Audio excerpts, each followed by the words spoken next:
प्रिय आत्मन, आज हम शांति को उपलब्ध होने के पथ पे यात्रा करेंगे। जीवन में शांति का होना, आनंद का होना अत्यंत आवश्यक है। बिना शांति और बिना आनंद के भला जीवन की कल्पना ही निरर्थक है। अतः आए हम चलें शांति पथ की ओर, आनंद पथ की ओर। एक समय भगवान बुद्ध एक अरण्य में अपने श्रावकों को, अपने साधुओं को, अपने प्रियजनों को आत्मज्ञान का उपदेश दे रहे थे। तभी एक व्यक्ति भगवान बुद्ध की सभा में आया और उन्हें प्रणाम करके एक प्रश्न किया, हे भगवान, मैं शांति की खोज में, आनंद की तलाश में कई वर्षों से भटक रहा हूँ, लेकिन मैं आज तक आनंद और शांति को उपलब्ध ना हो सका। मेरा मार्गदर्शन करें। भगवान बुद्ध मुस्कुराए। भगवान बुद्ध ने कहा, तुमने शांति के लिए, आनंद की प्राप्ति के लिए क्या क्या किया?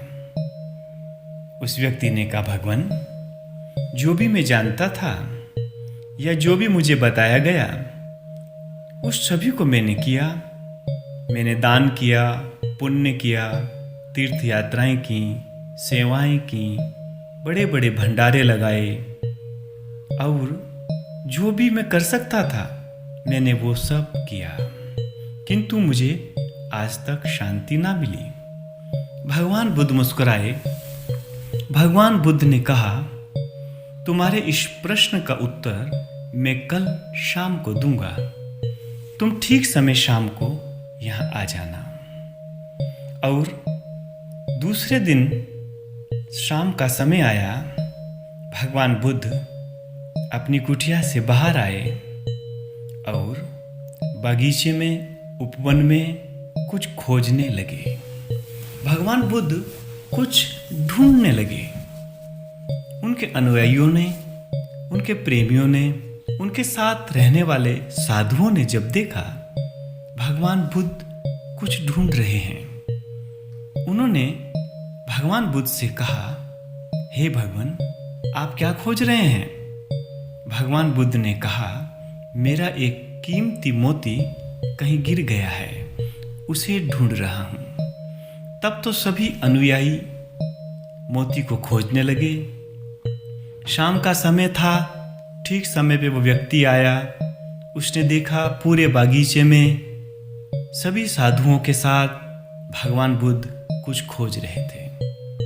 थोड़ी देर रुकने के बाद उस व्यक्ति ने भगवान बुद्ध से कहा, भगवान, आप क्या खोज रहे हैं? भगवान बुद्ध ने कहा, मेरा एक कीमती मोती कहीं गिर गया है, मैं उसे ढूंढ रहा हूं।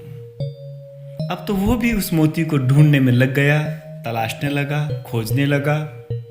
धीरे धीरे सांझ गहरी होने लगी, थोड़ा थोड़ा अंधेरा, और सभी उस मोती को ढूंढने लगे। जब अंधेरा बढ़ने लगा, उस व्यक्ति ने भगवान बुद्ध से कहा, हे भगवान, क्या आपको ठीक पता है मोती इसी बगीचे में गिरा था? या आप स्मरण करें कि वो मोती आपसे कहाँ गिरा था? भगवान बुद्ध मुस्कुराए और उन्होंने कहा, वो मेरा मोती मेरी कुटिया के भीतर गिरा था। तब तो वो व्यक्ति ने कहा, प्रभु, आप भी कैसी बात करते हैं? जब मोती कुटिया के भीतर गिरा है तो वो बाहर कैसे मिलेगा? भगवान बुद्ध ने कहा, यही मैं तुम्हें कह रहा हूं। तुम्हारे प्रश्न का यही उत्तर है। मोती तो कहीं और गिरा है और तुम ढूंढ कहीं और रहे हो।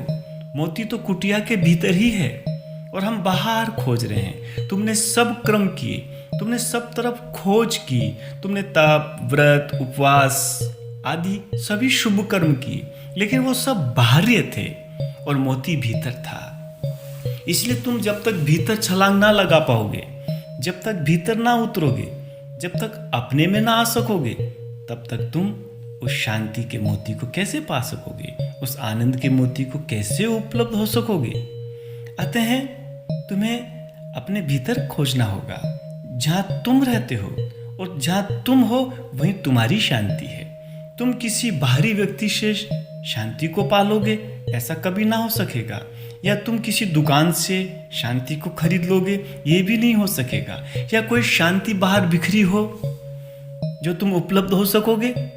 अतः तुम भीतर छलांग लगाओगे, अपने में होगे, तब तुम अनुभव करोगे कि भीतर एक अनंत शांति है। इतना सुनते ही वह व्यक्ति भगवान बुद्ध के चरणों में गिर गया, उनका अनुयायी हो गया।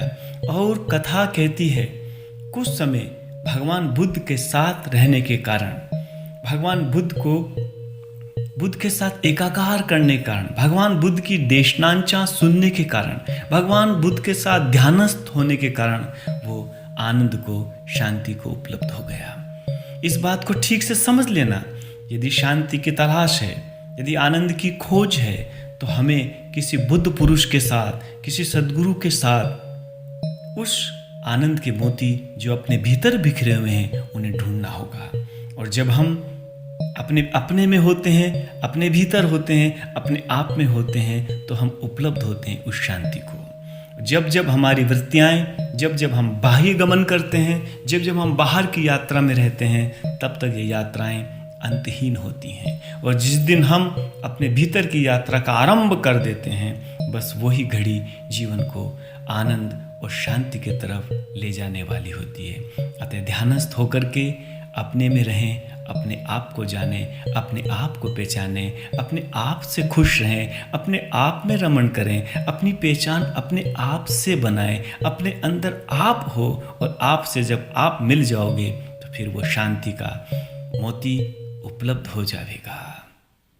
प्रभु आपकी जय हो।